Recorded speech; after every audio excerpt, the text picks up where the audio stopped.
What's going on, everybody? Josh Engleman here for Stokastic.com, back again with the NBA DFS contenders on DraftKings for Sunday, January 22nd. Now be sure to hit that like button, subscribe to the channel, and hit the notification bell so you know when everything goes live.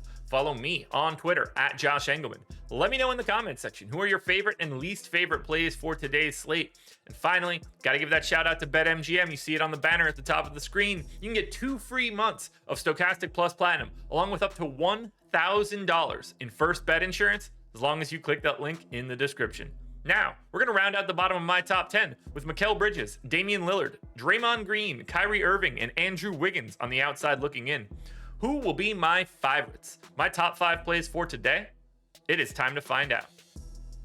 First up at number 5, I'm going MPJ. Now, I don't totally know what Denver's going to be doing today, so a lot of your mileage will vary on this one, but small forward eligible, 5,600, projected for 30. The goal is 33. He's in the optimal lineup 24% of the time. Plays about 29 minutes a game. He's around a fantasy point per minute guy in this matchup. Because he's taking on Oklahoma City, it's a really nice pace up spot for Denver. 22% usage, 16.5 points, 6.5 boards, an assist, a stock. Now, lots could change here. They played yesterday, a lot going on with Denver. Q tags galore, most likely. We don't know if we'll have Murray. We don't know if we'll have Jokic. This is subject to change. But if Michael Porter Jr. is in, regardless of the status of anyone else, I think he still looks good at 5,600. I also think Bruce Brown looks pretty good today. I love the flexibility. He's number 4. He's shooting guard, small forward, so you could also go guard, forward, utility. I love that flexibility. On a 4-game slate, those are the kind of guys that help out a bit. 4,700, projected for 25. The goal is 28.5. Optimal lineup 25% of the time. I gave him 26 minutes. He's like a 0.95 guy, 17% usage, 11 points, 4.5 boards, 3 assists, and close to 2 stocks. Same matchup that MPJ has in that pace up spot against OKC. I just like targeting Denver, and I'm assuming that Denver is at full strength. Everything that I'm saying will just look incrementally better if anybody gets ruled out. To Portland we go at number 3 for Josh Hart, small forward eligible, 5,100, projected for 29. The goal is 30.5, and he's in the optimal lineup 25% of the time. I kind of feel about Josh Hart the same way I feel about Michael Porter Jr., but in like completely different ways. Josh Hart's going to play a little bit more than MPJ, most likely. I got him in for 32 minutes. He's a 0.9 fantasy point per minute guy in this spot, but it is also a pace up spot against the Lakers. Now, they're not as good defensively as OKC, which is kind of crazy to think about, but it's true. So Josh Hart gets there in a much different way than MPJ does. 13% usage, 9.5 points, 8.5 boards, 4 assists, and a steal. He's going to touch every statistical category. It's not going to be like MPJ. But what we're seeing here right now is that there is no value to be spoken for at the small forward position on DK today. So we're getting these mid-tier guys that are both going to play starter minutes around 0.9 to 1 fantasy points per minute. And to me, they're mostly interchangeable. I don't really have a great feel of Josh Hart over MPJ or vice versa. I'm going to have a bunch of both of them.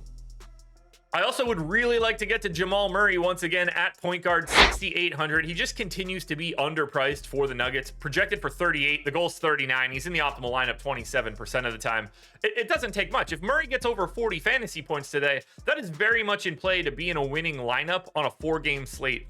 I expect him to play 33 minutes, 1.15 fantasy points per minute in this pace-up spot against OKC. He had a monster game on Thursday or Friday. I can't remember which day is which anymore. Every day during the week is the same. 25% usage, 20 real points, 5 boards, 5 assists, and a steal. He's just going to be in the mid-7s soon enough, and then he'll be appropriately priced, and I won't have to talk about him. But for right now, Jamal Murray is not priced correctly for what he's doing and how much he's playing. Now, before we get to the number 1 contender, one last reminder, please hit the like button, subscribe to the channel, and hit the notification bell so you know when everything goes live. I need you to follow me on Twitter at Josh Engleman. I want you in the comment section of this video, and then I need you guys. I can't even talk today. It's Sunday. I've had a coffee, though. It was delicious. It's helping out quite a bit now. It's already 20 after 10. I should be awake by now, but honestly, I barely am. Comment section, BetMGM, that's where I'm at. We're talking BetMGM. Link in the description. I'm not cutting any of this out, guys. It's the weekend. You'll appreciate it. Sometimes we make mistakes. Click the link in the description for 2 free months of Stokastic Plus Platinum, along with up to $1,000 in first bet insurance. My number 1 contender for today is Anfernee Simons. He's point guard, shooting guard eligible, 6,500, projected for 36. To me, the goal is 37.5, and the optimal lineup 31% of the time. 36 minutes here for Simons. I think he's like a fantasy point per minute guy in this spot against the Lakers. The Lakers defense isn't good, and they get to just play faster. And I love getting guys like Simons on short slates like this, because if he has an outlier scoring day, you got to have him, and he doesn't need to do much else other than the thing that he does the best. 22 points on 24% usage, 3.5 boards, 4 assists, and a stock. If he gets to 30 raw points, just real game points, which I think happens relatively regularly. And when I say, I mean, you know, like what, 20% of the time, something like that. If he's scoring like that, he's just going to be a good option because he's just going to fall into a couple other random stats. He's not going to have 30 points, no assists, no rebounds, no steals, no blocks. That's insane. So I'm very happy to get to Simons. I like the price tag. I like the point guard, shooting guard eligibility. I really love the matchup. Give me Simons, number 1 contender. Alrighty, folks, that will do it. Those are my NBA DFS contenders on DraftKings for Sunday, January 22nd. FanDuel version. It's around here somewhere, so check it out. Good luck tonight, everybody. Win some money. We're back again tomorrow morning for another edition of the Contenders.